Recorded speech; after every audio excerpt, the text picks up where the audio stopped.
বিসমিল্লাহির রহমানির রহিম। প্যারেন্টিং এই আধুনিক যুগে আমাদের সন্তানকে কিভাবে মানুষ করব।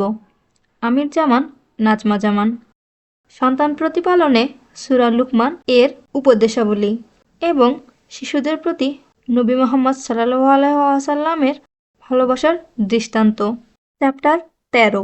আল কোরআনে সূরা লুকমানে লুকমান তার ছেলেদেরকে যেভাবে আদেশ দিয়েছেন তা এ চ্যাপ্টারে আলোচনা করা হলো। কারণ লুকমান তার ছেলেদেরকে যে উপদেশ দিয়েছেন তা এতই সুন্দর এবং গ্রহণযোগ্য যে মহান আল্লাহ তাআলা তা কোরআনুল কারিমে উল্লেখ করে কিয়ামত পর্যন্ত অনাগত উম্মতদের জন্য তেলাওয়াতের উপযোগী করে দিয়েছেন এবং কিয়ামত পর্যন্ত তা আদেশ করে রেখেছেন। লুকমান কোনো নবী বা রসূল ছিলেন না, তিনি ছিলেন একজন জ্ঞানী ব্যক্তি। নিয়মিত জ্ঞান চর্চা করতেন এবং তার সন্তানদের সঠিক শিক্ষা দিতেন। তাই মহান আল্লাহ তাআলা তাকে খুব ভালোবাসতেন এবং তার নামে কোরআনে একটি সূরা নাজিল করেছেন। লুকমান তার ছেলেদেরকে যে আদেশগুলো দিয়েছেন তা নিম্নরূপ। মহান আল্লাহ তাআলা তার কোরআনে বলেন, প্রথম আদেশ, হে প্রিয় বৎস, আল্লাহর সাথে শিরক করো না, নিশ্চয় শিরক হলো বড় জুলুম। সূরা লুকমান আয়াত নং 13। এখানে লক্ষণীয় যে প্রথমে তিনি তার ছেলেকে শিরক হতে বিরত থাকতে নির্দেশ দেন। একজন সন্তান তাকে অবশ্যই জীবনের শুরু থেকেই আল্লাহর তাওহীদে বিশ্বাসী হতে হবে, কারণ তাওহীদই হলো যাবতীয় কর্মকাণ্ডের বিশুদ্ধতা ও নির্ভুলতার একমাত্র মাপকাঠি। তাই তিনি তার ছেলেকে প্রথমেই বলেন, আল্লাহর সাথে ইবাদতে কাউকে শিরক করা হতে বেঁচে থাকো, যেমন মৃত ব্যক্তির নিকট প্রার্থনা করা অথবা পীর অলিয়াওলাদের নিকট সাহায্য চাওয়া বা প্রার্থনা করা ইত্যাদি। এছাড়াও এ ধরনের আরও অনেক কাজ আছে যেগুলো শিরকের অন্তর্ভুক্ত। রাসূল সাল্লাল্লাহু আলাইহি ওয়াসাল্লাম বলেন, দোয়া হলো ইবাদত, অর্থাৎ আল্লাহর সৃষ্টির নিকট দোয়া করার অর্থ হলো সৃষ্টির ইবাদত করা, যা শিরক। দ্বিতীয় উপদেশ, আমি তো মানুষকে তার পিতামাতার প্রতি সদাচরণের নির্দেশ দিয়েছি। মা সন্তানকে কষ্টের পর কষ্ট বরণ করে গর্ভে ধারণ করে এবং তার দুধ ছাড়ানো হয় 2 বছরে। সুতরাং আমার প্রতি ও তোমার পিতামাতার প্রতি কৃতজ্ঞ হও, প্রত্যাবর্তন তো আমারই নিকট। সূরা লুকমান আয়াত নং 14। তিনি তার ছেলেকে কেবলই আল্লাহর ইবাদত করা ও তার সাথে ইবাদতে কাউকে শিরক করতে নিষেধ করার সাথে সাথে মা বাবার সাথে ভালো ব্যবহার করার উপদেশ দেন, কারণ মা বাবার অধিকার সন্তানের ওপর অনেক বেশি। মা তাকে গর্ভধারণ, দুধ পান ও ছোটবেলা লালন পালন করতে গিয়ে অনেক জ্বালা যন্ত্রণা এবং কষ্ট সইতে হয়েছে। তারপর তার বাবাও লালন পালনের ব্যয়ভার, লেখাপড়া ও ইত্যাদির দায়িত্ব নিয়ে তাকে বড় করেছেন এবং মানুষ হিসেবে গড়ে তুলেছেন। তাই তারা উভয়ই সন্তানের পক্ষ হতে অভিসম্পাদ ও সেবা পাওয়ার অধিকার রাখে। তৃতীয় উপদেশ, তোমার পিতামাতা যদি তোমাকে শিরক করতে পীড়াপিড়ি করে যে বিষয়ে তোমার কোনো জ্ঞান নেই, তবে তুমি তাদের কথা মানবে না, তবে পৃথিবীতে তাদের সাথে বসবাস করবে সৎভাবে এবং যে বিশুদ্ধ চিত্তে আমার অভিমুখ হয়েছ তার পথ অবলম্বন করো। অতঃপর তোমাদের প্রত্যাবর্তন আমারই নিকট এবং তোমরা যা করতে সে বিষয়ে আমি তোমাদেরকে অবহিত করব। সূরা লুকমান আয়াত নং 15। আল্লামা ইবনে কাসির রাদিয়াল্লাহু তাআলা আনহু এই আয়াতের তাফসিরে বলেন, যদি তারা উভয়েই তোমাকে পরিপূর্ণভাবে তাদের দ্বীনের অনুগত করতে বাধ্য করে তাহলে তুমি তাদের কথা শুনবে না এবং তাদের নির্দেশ মানবে না। তবে তারা যদি দ্বীন কবুল না করে তারপরও তুমি তাদের সাথে কোনো প্রকার অশালীন আচরণ করবে না। তাদের দ্বীন কবুল না করা তাদের সাথে দুনিয়ার জীবনে তাদের সাথে ভালো ব্যবহার করতে কোনো প্রকার প্রতিবন্ধকতা সৃষ্টি করে না। তুমি তাদের সাথে ভালো ব্যবহারই করবে এবং মুমিনদের পথের অনুসরণ করবে, তাতে কোনো অসুবিধা নেই। চতুর্থ উপদেশ, হে আমার প্রিয় বৎস, নিশ্চয় তা পাপপুণ্য যদি সরিষা দানার পরিমাণ হয়, অতঃপর তা থাকে পাথরের মধ্যে কিংবা আসমানসমূহের বা জমিনের মধ্যে, আল্লাহ তাও নিয়ে আসবেন। নিশ্চয় আল্লাহ সূক্ষ্মদর্শী, সর্বজ্ঞ। সূরা লুকমান আয়াত নং 16। আয়াতের ব্যাখ্যায় আল্লামা ইবনে কাসির রাদিয়াল্লাহু তাআলা আনহু বলেন, অন্যায় বা অপরাধ যতই ছোট হোক না কেন, এমনকি যদি তার শস্যদানার সমপরিমাণও হয়, কিয়ামতের দিন মহান আল্লাহ তাআলা তা উপস্থিত করবেন এবং মিজানে দাঁড়িপাল্লায় ওজন দেওয়া হবে। যদি তা ভালো হয় তাহলে তাকে ভালো প্রতিদান দেওয়া হবে, আর যদি খারাপ কাজ হয় তাহলে তাকে খারাপ প্রতিদান দেওয়া হবে।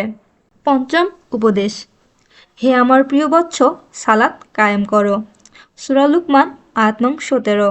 তুমি সালাতকে তার ওয়াজিবসমূহ ও রুকুনসমূহ সহ আদায় করো। সমাজে 5 ওয়াক্ত সালাত প্রতিষ্ঠা করো। ষষ্ঠ উপদেশ, তুমি ভালো কাজের আদেশ দাও এবং মন্দ কাজ হতে মানুষকে নিষেধ করো। সূরা লুকমান আয়াত নং 17। বিনম্র ভাষায় তাদেরকে দাওয়াত দাও। যাদের তুমি দাওয়াত দেবে তাদের সাথে কোনো প্রকার কঠোরতা করবে না। সপ্তম উপদেশ, যে তোমাকে কষ্ট দেয় তার উপর তুমি ধৈর্য ধারণ করো। সূরা লুকমান আয়াত নং 17। এ আয়াত দ্বারা স্পষ্ট যে যারা ভালো কাজের আদেশ দেবে এবং খারাপ ও মন্দ কাজ হতে মানুষকে নিষেধ করবে তাকে অবশ্যই কষ্টের সম্মুখীন হতে হবে এবং অগ্নিপরীক্ষা দিতে হবে। যখন পরীক্ষার সম্মুখীন হবে তখন তোমার করণীয় হলো ধৈর্য ধারণ করা এবং ধৈর্যের পরীক্ষায় উত্তীর্ণ হওয়া। অষ্টম আদেশ, আর তুমি মানুষের দিক থেকে তোমার মুখ ফিরিয়ে নিও না। সূরা লুকমান আয়াত নং 18। আল্লামা ইবনে কাসির রাদিয়াল্লাহু তাআলা আনহু বলেন, যখন তুমি কথা বলো অথবা তোমার সাথে মানুষ কথা বলে তখন তুমি মানুষকে ঘৃণা করে অথবা তাদের উপর অহংকার করে তাদের থেকে মুখ ফিরিয়ে রাখবে না। তাদের সাথে হাস্যোজ্জ্বল হয়ে কথা বলবে।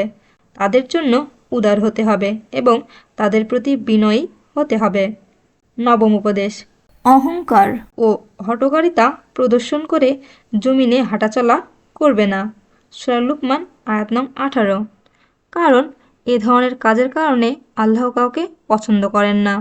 এ কারণেই মহান আল্লাহ তাআলা বলেন, নিশ্চয় আল্লাহ কোনো দাম্ভিক অহংকারীকে পছন্দ করেন না। অর্থাৎ যারা নিজেকে বড় মনে করে এবং অন্যদের ওপর বড়াই করে, মহান আল্লাহ তাআলা তাদের পছন্দ করেন না।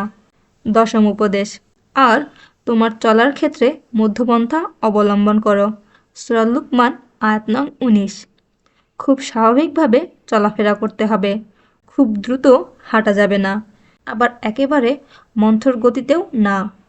মধ্যম পন্থায় চলাফেরা করতে হবে, অর্থাৎ নমনীয় হয়ে হাঁটাচলা করার অভ্যাস করতে হবে।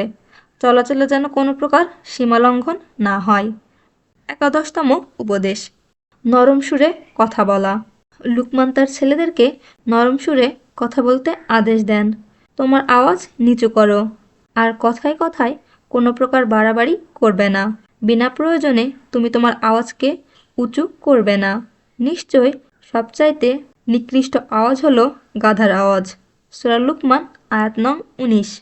আল্লামা মুজাহিদ বলেন, সবচাইতে নিকৃষ্ট আওয়াজ হলো গাধার আওয়াজ।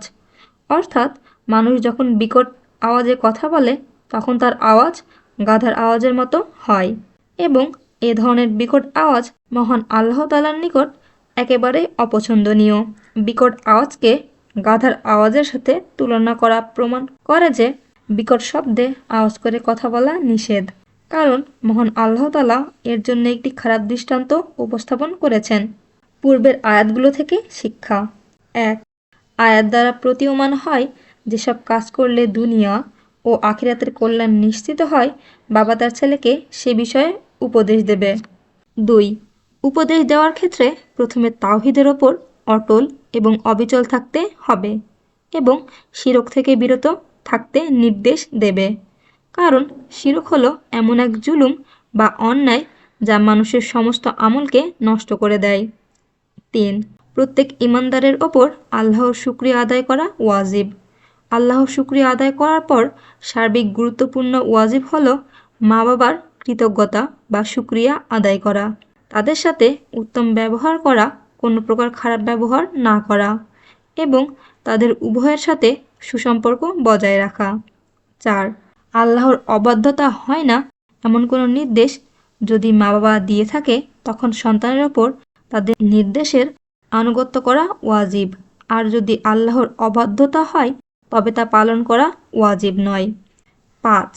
প্রত্যেক ঈমানদারের ওপর কর্তব্য হলো আল্লাহর একত্ববাদে বিশ্বাসী মুসলিম মুমিনদের পথের অনুসরণ করা আর অমুসলিম বিদাতীদের পথ পরিহার করা। 6. প্রকাশ্যে ও গোপনে সর্বাবস্থায় আল্লাহকে ভয় করতে হবে আর মনে রাখতে হবে কোনো নেক কাজ তা যতই ছোট হোক না কেন তাকে তুচ্ছ মনে করা যাবে না, এবং কোনো খারাপ কাজ তা যতই ছোট হোক না কেন তাকে ছোট মনে করা যাবে না, এবং তা পরিহার করতে কোনো প্রকার অবহেলা করা চলবে না। 7. সালাতের যাবতীয় আরকান ও ওয়াজিবগুলি সহ সালাত কায়েম করা প্রত্যেক মুমিনদের ওপর ওয়াজিব। সালাতে কোনো প্রকার অবহেলা না করে সালাতের প্রতি বিশেষ মনোযোগী হওয়া এবং খুশির সাথে সালাত আদায় করা ওয়াজিব। 8. জেনে শুনে সৎ কাজের আদেশ ও অসৎ কাজ হতে নিষেধ করার দায়িত্ব পালন করতে হবে। না জেনে এ কাজ করলে অনেক সময় হিতে বিপরীত হয়, আর মনে রাখতে হবে এ দায়িত্ব পালনে যথাসম্ভব নমনীয়তা প্রদর্শন করতে হবে, কঠোরতা পরিহার করতে হবে নয়। মনে রাখতে হবে সৎ কাজের আদেশ ও অসৎ কাজ হতে বারণকারীদের অবশ্যই ধৈর্যশীল হতে হবে। ধৈর্যের কোনো বিকল্প নেই। ধৈর্য ধারণ করা হলো একটি মহৎ কাজ। আল্লাহ তাআলা ধৈর্যশীলদের সাথেই থাকেন। 10. হাঁটাচলায় গর্ব ও অহংকার পরিহার করা, কারণ অহংকার করা সম্পূর্ণ হারাম। যারা অহংকার ও বড়াই করে আল্লাহ তাদের পছন্দ করেন না। 11. হাঁটার সময় মধ্যম পন্থা অবলম্বন করে হাঁটতে হবে। খুব দ্রুত হাঁটা ঠিক নয় এবং একেবারে ধীর গতিতেও হাঁটা ঠিক নয়। 12. প্রয়োজনের চেয়ে অধিক উচ্চ আওয়াজে কথা বলা হতে বিরত থাকতে হবে, কারণ অধিক আওয়াজ বা চিৎকার করা হলো গাধার স্বভাব, আর দুনিয়াতে গাধার আওয়াজ হলো সর্বনিকৃষ্ট আওয়াজ। শিশুদের প্রতি নবী মুহাম্মদ সাল্লাল্লাহু আলাইহি ওয়াসাল্লামের ভালোবাসার দৃষ্টান্ত। নবী মুহাম্মদ সাল্লাল্লাহু আলাইহি ওয়াসাল্লামের অন্তরে শিশুদের প্রতি গভীর মমত্ববোধ এবং অকৃত্রিম ভালোবাসা ছিল। একবার নবী মুহাম্মদ সাল্লাল্লাহু আলাইহি ওয়াসাল্লাম এর কানে হুসাইন রাদিয়াল্লাহু তাআলা আনহু-এর কান্নার শব্দ এলো। এতে তিনি ভীষণভাবে ব্যথিত হলেন। তিনি ফাতেমা রাদিয়াল্লাহু তাআলা আনহুকে বললেন, তুমি কি জানো না তার কান্না আমাকে কষ্ট দেয়? আনাস রাদিয়াল্লাহু তাআলা আনহু বলেন, রাসূল সাল্লাল্লাহু আলাইহি ওয়াসাল্লাম শিশু কিশোরদের কাছ দিয়ে যাতায়াতকালে তাদের সালাম করতেন। একবার রাসূল সাল্লাল্লাহু আলাইহি ওয়াসাল্লাম ভাষণ দানের নিমিত্তে মিম্বারে আরোহণ করে দেখতে পেলেন যে হাসান রাদিয়াল্লাহু তাআলা আনহু ও হুসাইন রাদিয়াল্লাহু তাআলা আনহু দৌড়াদৌড়ি করছেন এবং পা পিছলে পড়ে যাচ্ছেন। তিনি ভাষণ দান বন্ধ করে মিম্বার থেকে নেমে এলেন। শিশু দুটির দিকে অগ্রসর হয়ে দুই বাহুতে উঠিয়ে নিলেন।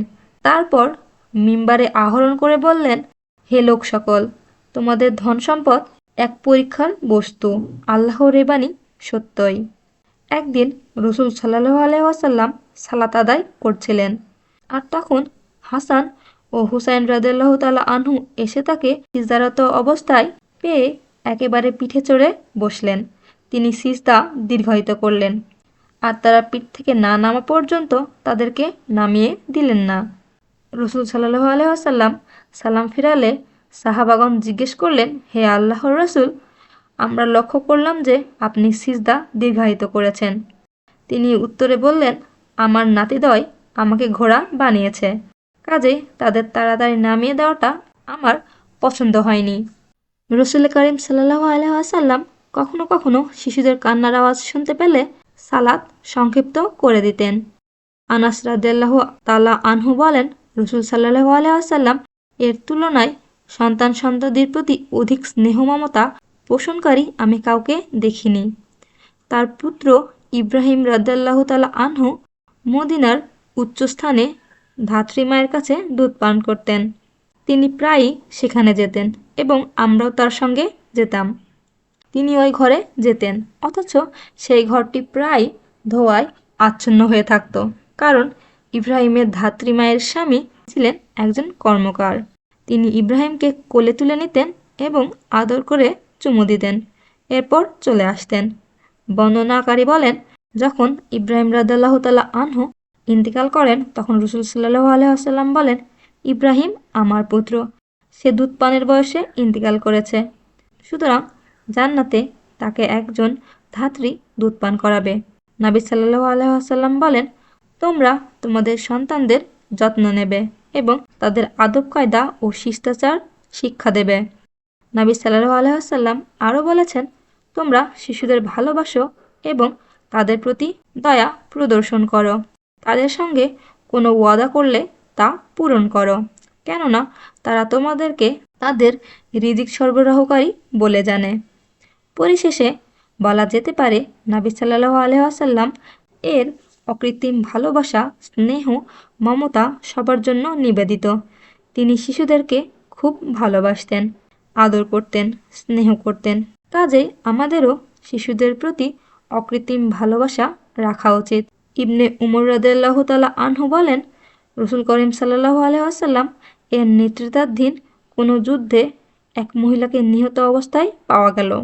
এতে রাসূল করিম সাল্লাল্লাহু আলাইহি ওয়াসাল্লাম গভীরভাবে মর্মাহত হন এবং নারী ও শিশুদেরকে হত্যা করতে নিষেধ করেন।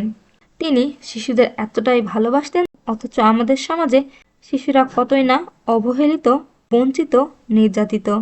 আমরা কি পারি না এই বঞ্চিত শিশুদের সুশিক্ষায় শিক্ষিত করে সমাজকে কলঙ্কমুক্ত করতে? এতক্ষণ সাথে থাকার জন্য অনেক ধন্যবাদ। আশা করছি আপনারা লাইক, কমেন্ট, সাবস্ক্রাইব ও শেয়ার করার মাধ্যমে আমাদের সাথেই থাকবেন।